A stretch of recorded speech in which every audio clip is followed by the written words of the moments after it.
Hello, আসসালামু আলাইকুম viewers. আরও একটি নতুন ভিডিও নিয়ে আপনাদের সামনে উপস্থিত হলাম। আজকের ভিডিওতে মূলত আমি আলোচনা করব আপনারা কোয়েল পাখির কিভাবে আদর্শ ব্রুডিং তৈরি করবেন।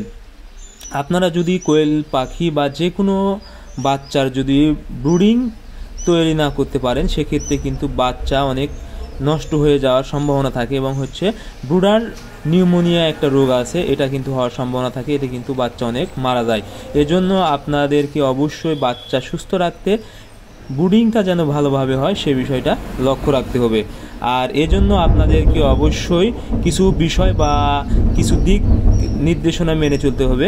তার মধ্যে প্রধান একটি সেটা হলো আপনারা ব্রুডিংয়ে ভালোভাবে তালাই বা চিপ গার্ড দিয়ে ঘিরে নেবেন এবং এখানে আপনারা গ্যাজেট পেপার দিবেন। গ্যাজেট পেপারের উপরে কিন্তু আপনারা খাদ্য সরবরাহ করবেন এবং ব্রুডিংয়ে যে সবচেয়ে বড় একটা বিষয় সেটা হলো তাপমাত্রা। কারণ কোয়েল পাখির বাচ্চা যদি তাপমাত্রা কম হয়, সেক্ষেত্রে এটা কিন্তু মারা যাওয়ার সম্ভাবনা বেশি থাকে।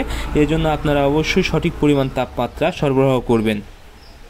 আর আরেকটু বিষয় সেটা হলো ওষুধ হিসেবে আপনারা অবশ্যই কিছু ওষুধ দিতে হবে।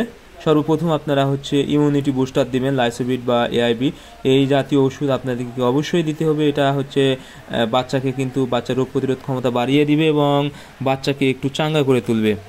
আর তারপরে কিন্তু আপনারা অ্যান্টিবায়োটিক হিসেবে সেফা-1 1 গ্রাম 1 লিটার পানিতে এবং অ্যানড্রোফ্লক্সিসিন 1 মিলি 1 লিটার পানিতে আপনারা ব্যবহার করতে পারেন, অথবা সেফা-1 এর সাথে নিওমাইসিন সালফেট 1 গ্রাম 1 লিটার পানিতে ব্যবহার করতে পারেন।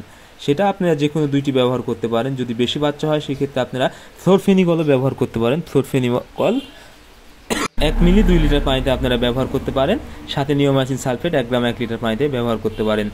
এবং আপনারা আরেকটি বিষয় লক্ষ্য রাখবেন, সেটা হলো খাবার। আপনারা অবশ্যই প্রথম 2 দিন গ্যাজেট পেপারে এভাবে খাবার ছিটিয়ে দিবেন, তাহলে কিন্তু এগুলো ভালোভাবে খেতে পারবে। এবং পানির বিষয়টাও আপনাদেরকে লক্ষ্য রাখতে হবে, সেটা হলো পানিতে কিন্তু বাচ্চা পড়ে যাওয়ার সম্ভাবনা থাকে। এজন্য আপনারা অবশ্যই পানির পাত্রে মার্বেল পাথর দিয়ে দিবেন, এতে কিন্তু সহজে পানি খেতে পারবে এবং বাচ্চা কিন্তু পানিতে ডুবে মরবে না।